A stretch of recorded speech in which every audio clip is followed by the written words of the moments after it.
dan tobatlah kepada Tuhan kamu, ikhlaskanlah tobat itu bagi Tuhan sebelum datang kepada kalian azab. Kalau sudah datang kalian azab, kalian tidak akan diberi pertolongan lagi. Nah, para muhibbin rahimakumullah, jadi ayat ini menyuruh kita bertobat sebelum kita dimasukkan di dalam azab Allah. Karena memang sudah dimasukkan dalam azab Allah, nah tobat kita itu diampuni, diterima oleh Allah, tetapi sesudah melalui berbagai macam siksa, berbagai macam hukuman yang diterima oleh orang yang melakukan dosa tadi.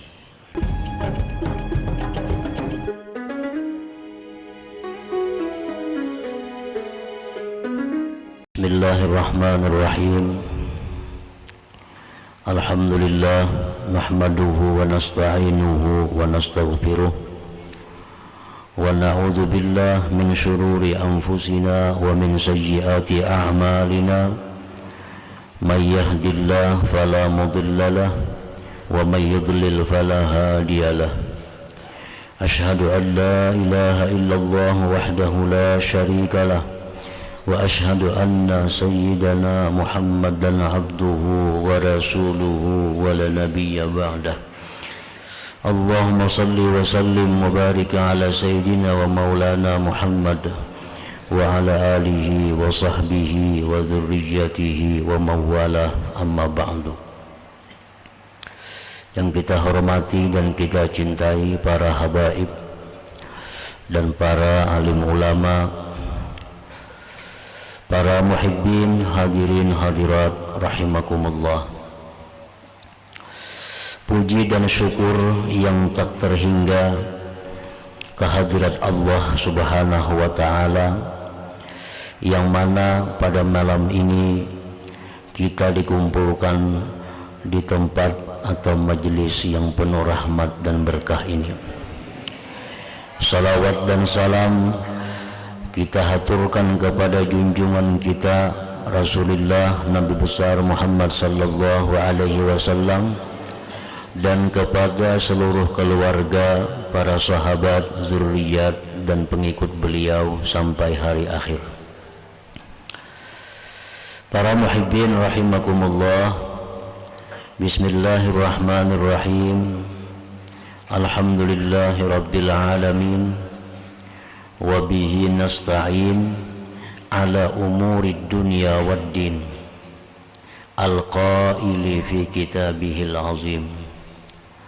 Segala puji bagi Allah, Tuhan semesta alam, dan dengan Allah kita minta pertolongan atas perkara-perkara dunia dan agama. Yang berfirman Allah di dalam kitabnya yang agung, Qul ya ibadiyallazina asrafu ala anfusihim la taqnatu min rahmatillah innallaha yaghfiruz dzunuba jami'a innahu huwal ghafurur rahim.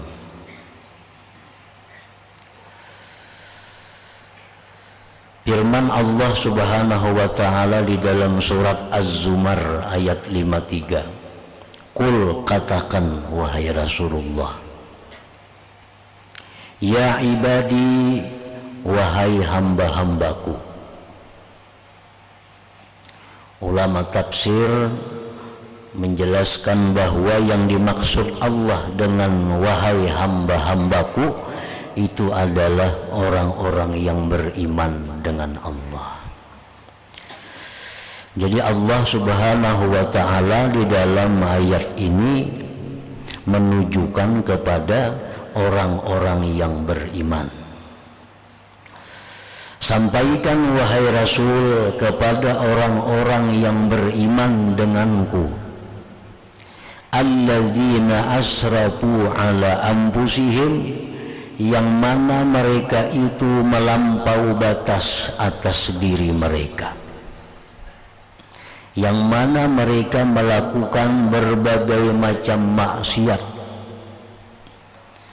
yang mana mereka melakukan pembunuhan, melakukan perzinahan, melakukan perampokan, melakukan riba dan lain-lainnya. Nah, orang ini beriman kepada Allah tetapi banyak melakukan maksiat besar kepada Allah. Disebut asrafu ala anfusihim, melampau batas atas diri mereka. La taqnatu min rahmatillah, janganlah kalian berputus asa dari rahmat Allah. Artinya orang-orang yang beriman kepada Allah, yang mempunyai dosa sebesar apapun, jangan merasa dirinya itu sudah tidak diampuni lagi oleh Allah. Orang yang membunuh, orang yang berzina, orang yang melakukan pencurian, jangan merasa bahwa pintu tobat sudah tertutup baginya. Jangan merasa kada ada harapan baik lagi, baik diri sendiri atau menilai orang lain. Misal kita ada melihat orang nang kelakuannya luar biasa maksiat, lalu jar kita, bah itu kada ada harapan baik lagi. Nah, ini jangan. Merampok ada lawan inya, membunuh ada lawan inya, berjudi ada lawan inya. Kalau kita melihat, bah itu kada ada harapan baik lagi. Nah, ini bertentangan dengan Al-Quran. Baik yang dirinya sendiri atau orang lain, janganlah kalian merasa putus asa daripada rahmat Allah Ta'ala.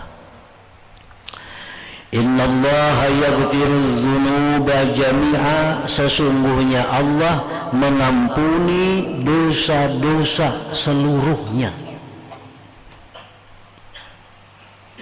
Innahu huwal ghafurur rahim, sesungguhnya Allah itu maha pengampun lagi maha penyayang. Jadi asalkan ada iman di dalam hati, asalkan ada iman walaupun seberat zarrah, walaupun iman itu sebesar semut, asal ada iman, bagaimanapun besarnya dosa yang dilakukan pasti diampuni oleh Allah Subhanahu wa Ta'ala.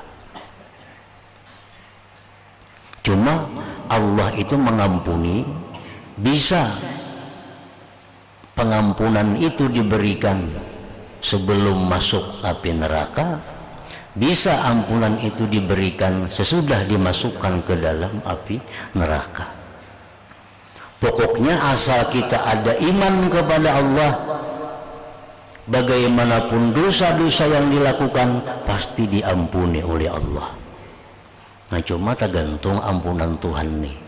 Apakah kita diampuni langsung, kata dimasukkan dulu ke dalam neraka, atau dimasukkan dulu ke dalam neraka hanya diampuni oleh Allah Subhanahu wa Ta'ala. Pokoknya pasti diampuni, karena Allah itu maha pengampun dan maha penyayang. Nah, itu surat Az-Zumar ayat 53. Ayat 54 sambungannya, wa anibu ila rabbikum wa aslimu lah min qabli ayyatiyakumul azab thumma la tunsarun. Itu sambungannya. Dan tobatlah kepada Tuhan kamu, ikhlaskanlah tobat itu bagi Tuhan sebelum datang kepada kalian azab. Kalau sudah datang kalian azab, kalian tidak akan diberi pertolongan lagi. Nah, para muhibbin rahimakumullah, jadi ayat ini menyuruh kita bertobat sebelum kita dimasukkan di dalam azab Allah.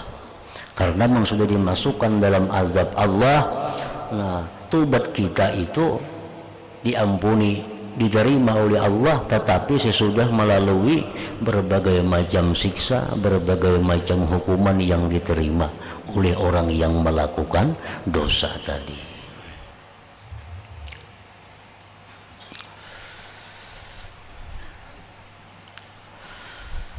Wa qala ta'ala fihi aidan, dan firman Allah Ta'ala di dalam kitabnya pula, innallaha la yaghfiru an yushraka bih wa yaghfiru ma duna dzalik liman yasha. Sesungguhnya Allah tidak mengampuni bahwa disekutukan dengannya. Nah, kalau orang musyrik itu kada diampuni Allah. Wa yaghfiru ma duna dzalik, Allah hanya mengampuni selain syirik. Asal jangan syirik saja diampuni Tuhan. Liman yasha, bagi orang yang Allah kehendaki. Nah, siapa yang dikehendaki Allah dapat ampunan, itu ialah orang-orang yang bertobat kepada Allah Subhanahu wa ta'ala. Jadi mun orang itu musyrik, orang itu kadada iman kepada Allah, atau iman tapi menyekutukan dengan Allah, nah maka orang ini bagaimanapun dia minta ampun kepada Allah, kada diampuni Allah selama syirik itu masih ada di dalam hatinya. Sekecil apapun perbuatannya, dosa kada diampuni oleh Allah kalau syirik masih ada di dalam hatinya. Tetapi sebaliknya, apabila iman masih ada dalam hati, sebesar apapun dosa itu ada dapat ampunan dari Allah Subhanahu wa ta'ala. Innallaha la yaghfiru an yushraka bih wa yaghfiru ma duna dzalik liman yasha.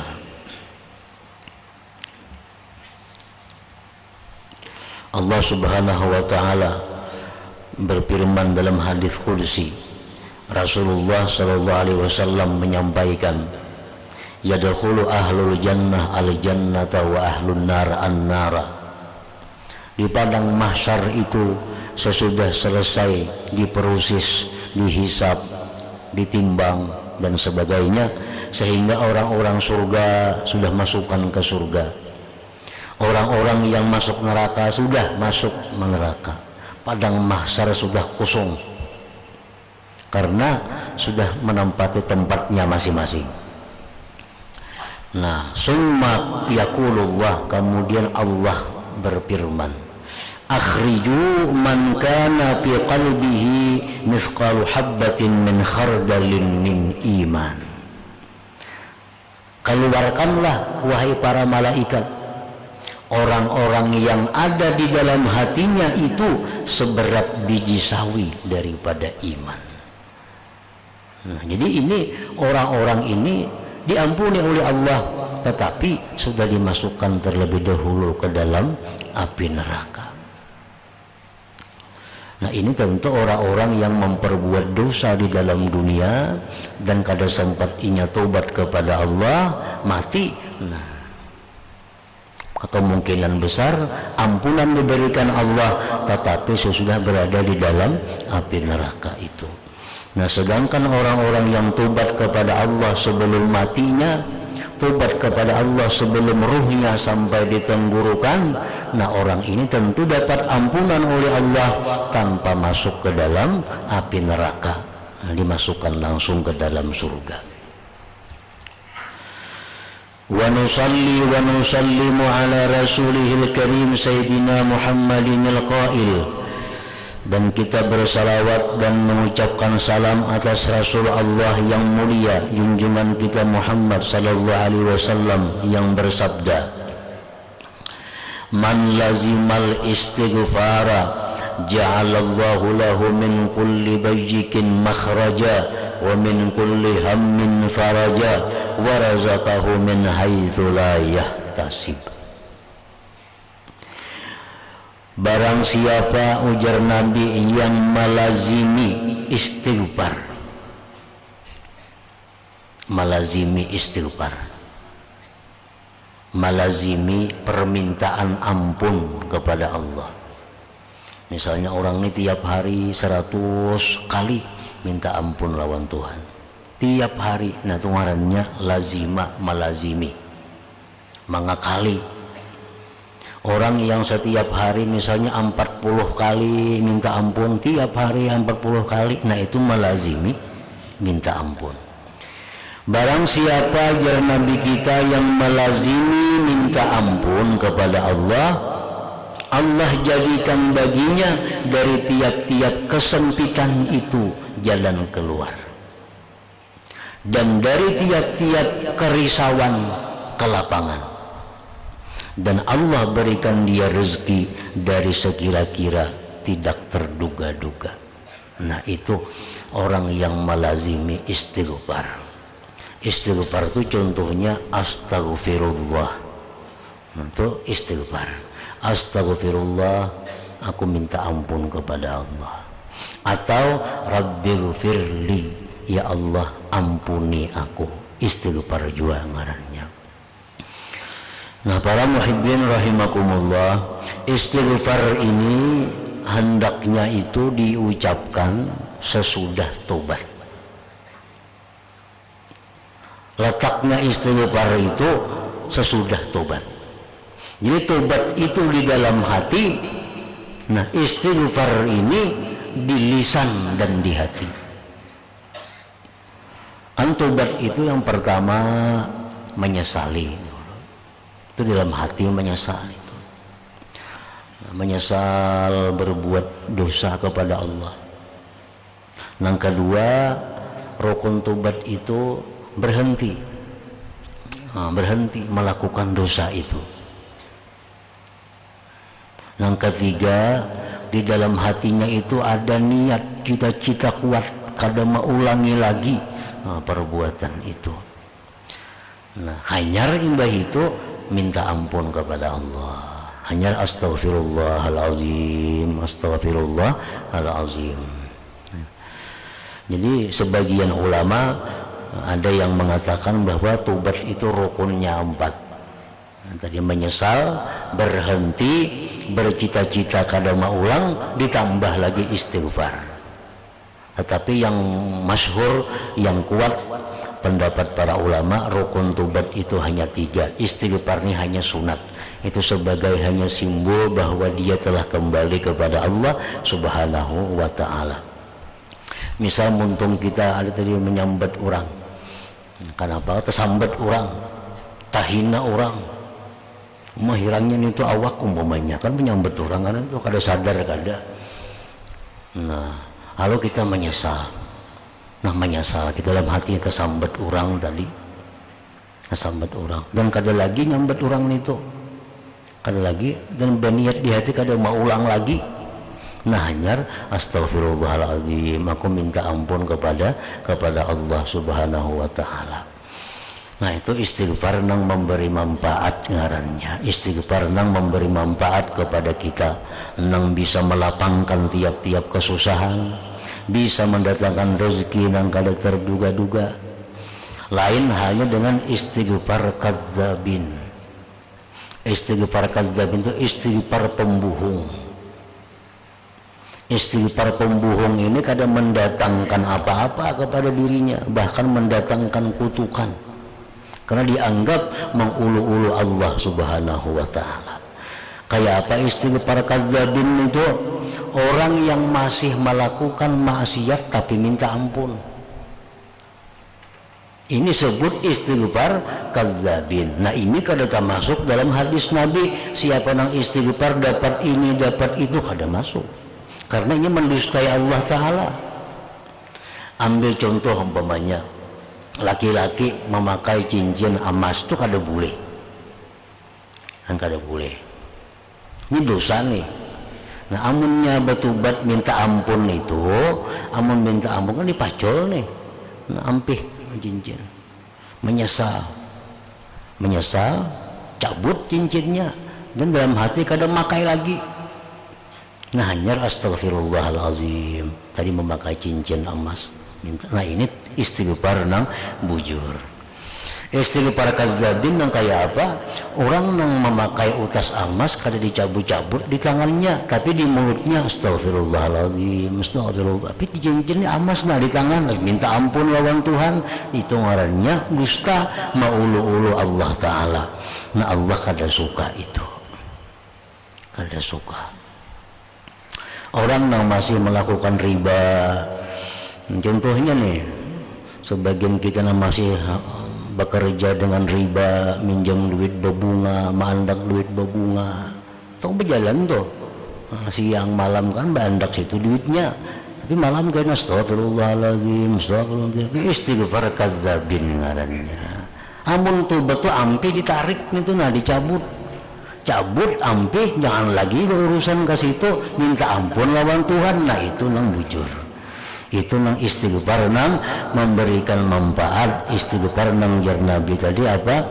Allah jadikan baginya tiap-tiap kesempitan jalan keluar, tiap-tiap kerisauan itu ke lapangan, Allah berikan dia rezeki nang kada terduga-duga. Jadi jangan disalahkan hadis Nabi, aku beristighfar beribu-ribu sehari aja kada mau biris urusan. Nah, istighfarnya macam apa? Istighfar bujur atau istighfar dudustaan? Bila istighfar dudustaan aja kada dapat apa yang disampaikan oleh Nabi tadi.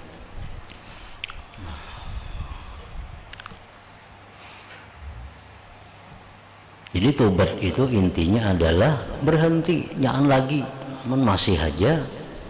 Amun perkara isuk maulang tuh lain lagi. Isuk tak ulang-ulang tuh kada tahu lagi. Isuk tuh urusan kaina. Nah, yang penting saat ini nah, saat kita tobat, saat kita menyesal itu berhenti dulu.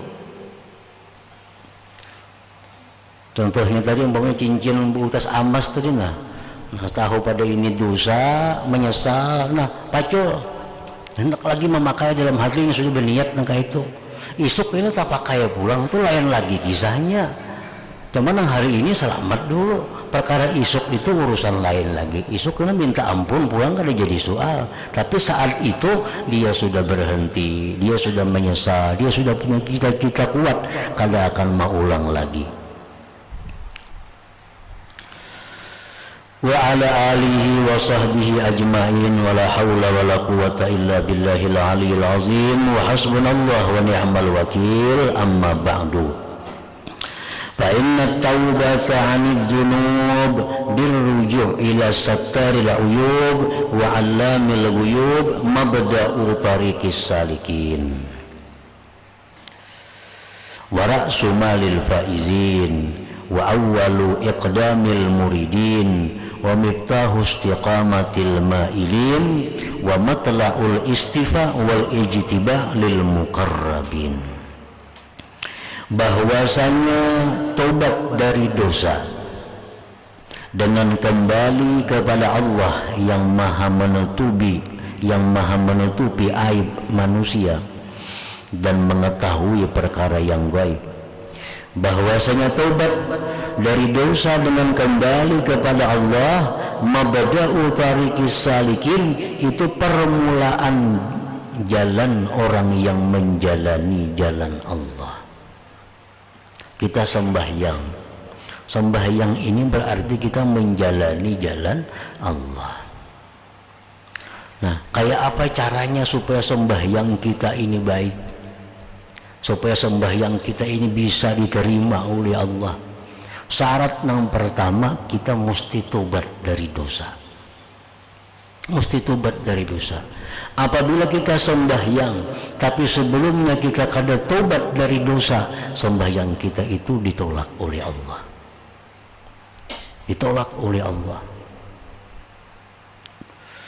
Nah, karena tobat ini adalah asasul ibadah. Tobat ini pondasinya ibadah. Hendak sembahyang kita berwudu. Nah, wudu itu adalah satu simbol daripada tobat. Basuh muha, baku kumur, nah mudahan dosa-dosa di mulutnya nah keluaran habis. Basuh tangan, dosa di tangan, basuh muka, dosa di muka.